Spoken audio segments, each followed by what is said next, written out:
How to hear yourself in a microphone in Windows 11. Hello everyone, welcome back to our channel, and today we are back again with a new video. So without any delay, let's get into it. For that, firstly go to settings of sound. So click on sound at the taskbar and go to sound setting.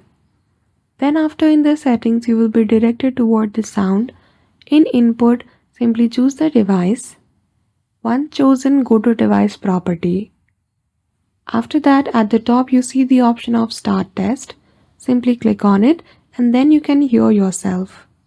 If your problem is still not fixed, click on additional setting and from there choose another device. Click on OK and then you're good to go. So that's it. I hope you found this video helpful. If you did, don't forget to give it a thumbs up and subscribe to our channel for such tutorial.